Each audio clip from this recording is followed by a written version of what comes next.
Check out this tweet from Shahid Siddiqui, a Muslim activist in India.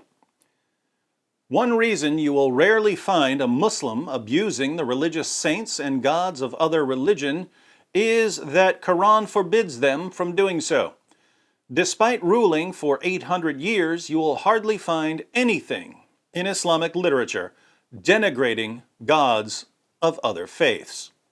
Now, as someone who receives dozens of messages per day from Muslims denigrating my religion, I have to wonder what kind of delusional bubble Mr. Siddiqui lives in.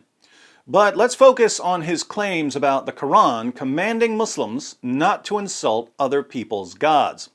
Surah 6, verse 108. And insult not those whom they, the disbelievers, worship besides Allah, lest they insult Allah wrongfully without knowledge. Thus we have made fair seeming to each people its own doings, then to their Lord is their return, and He shall then inform them of all that they used to do. Notice what the verse says here.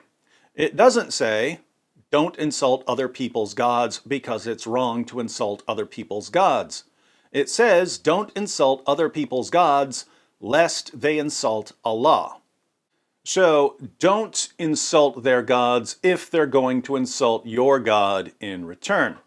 Surah 6 is a Meccan surah. Muhammad and his followers were completely outnumbered when this verse was revealed, so the unbelievers were free to insult Muhammad's beliefs. Muhammad didn't want them to insult his beliefs, so he delivered Surah 6, verse 108 to his followers. Let's read Ibn Kathir's commentary for some background. Allah prohibits His messenger and the believers from insulting the false deities of the idolaters, although there is a clear benefit in doing so. Insulting their deities will lead to a bigger evil than its benefit, for the idolaters might retaliate by insulting the God of the believers, Allah. None has the right to be worshipped but He. Ali bin Abi Talha said that Ibn Abbas commented on this ayah, 6:108, They, the disbelievers, said, O Muhammad, you will stop insulting our gods, or we will insult your Lord. Thereafter, Allah prohibited the believers from insulting the disbelievers' idols, lest they insult Allah wrongfully without knowledge. Abdur Razak narrated that Mamar said that Qatada said, Muslims used to insult the idols of the disbelievers, and the disbelievers would retaliate by insulting Allah wrongfully without knowledge. So, before Surah 6 was revealed, Muslims were insulting the gods of the non-Muslims. Why would they do that? Well, they were simply following the example of their prophet. The History of At-Tabari, Volume 6, page 93. The Messenger of Allah, Muhammad, proclaimed Allah's message openly and declared Islam publicly to his fellow tribesmen. When he did so, they did not withdraw from him or reject him in any way until he spoke of their gods and denounced them. According to Muslim sources, the pagans of Mecca didn't have any problem with Muhammad preaching Islam until he started denouncing their gods. A few pages later in Tabari, the pagans complain about Muhammad's religious intolerance. They say, We have never seen the like of what we have endured from this man. He has derided our traditional values, abused our forefathers, reviled our religion, caused division among us, and insulted our gods. We have endured a great deal from him. So Muhammad reviled their religion and insulted their gods. Since Muhammad is the pattern of conduct in Islam, it should come as no surprise that his companions followed his example by insulting the gods of the polytheists. When the polytheists decided to retaliate by insulting Muhammad's God, Allah suddenly called for an end to the insults. But this was only temporary. As we read in the tafsir of Ibn Abbas, Surah 6 verse 108 was abrogated or cancelled by Allah's command to fight the polytheists. Verse 108 is in parentheses, and Ibn Abbas's commentary is outside the parentheses. Revile not those unto whom they pray, i.e. worship, beside Allah, lest they wrongfully revile Allah through ignorance, because they have no knowledge or argument.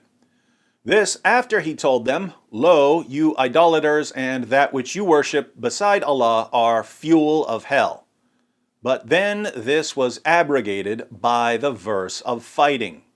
In other words, when Muhammad and his followers were outnumbered in Mecca, they were commanded not to insult the polytheists because the polytheists would insult Allah in return. But when Muhammad had an army and could violently subjugate the polytheists, it was okay once again to insult their gods. And that's exactly what we find in the Muslim sources.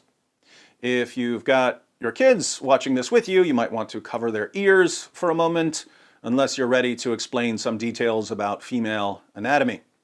In the following passage, Muhammad was at war with Mecca, and a pagan named Urwa points out that there are only two possible outcomes for Muhammad. If Muhammad is victorious over his own tribe, the Quraysh, he'll be remembered as a man who slaughtered his own tribesmen. If the Quraysh are victorious over him, his followers will abandon him. Either way, Muhammad loses, so he should end his war against the Quraysh. Not a bad argument, but watch how Abu Bakr, Muhammad's closest companion and the first of the rightly guided caliphs of Islam, responds to Urwa. The History of At-Tabari, Volume 8, page 76. Urwa went to the Prophet and began speaking to him. The Prophet spoke as he had spoken to Budayl. Then Urwa said, "Muhammad, tell me, if you exterminate your tribesmen, have you ever heard of any of the Arabs who destroyed his own race before you?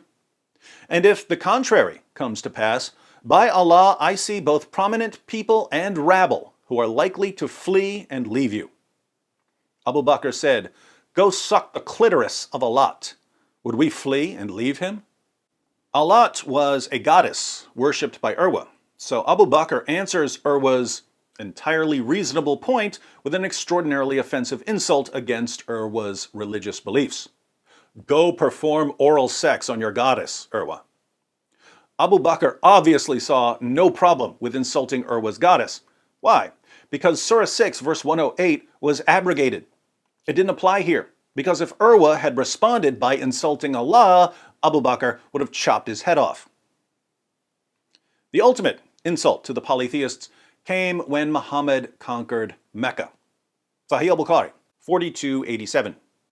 When the Prophet entered Mecca on the day of the conquest of Mecca, there were 360 idols around the Kaaba.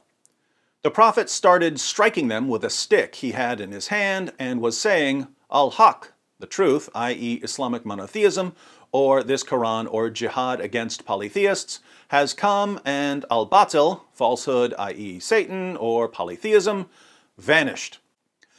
The Muslims smashed the 360 idols of the polytheists. Does that sound like a group of men who were convinced that God doesn't want them insulting other people's gods? Of course not. So what's the real principle at work here? The real principle underlying the commands of Allah and Muhammad is this: do whatever is in the best interest of the Muslim community at a given time. When it's no longer in the best interest of the Muslim community, change the rules. If you're hopelessly outnumbered, promote peace with the unbelievers. If you've got an army, violently subjugate them and smash their gods to pieces. Shahid Siddiqui lives in New Delhi, where Muslims make up a little under 5% of the population. What's in the best interest of the Muslim community there? Preach peace and tolerance. Don't insult other people's gods.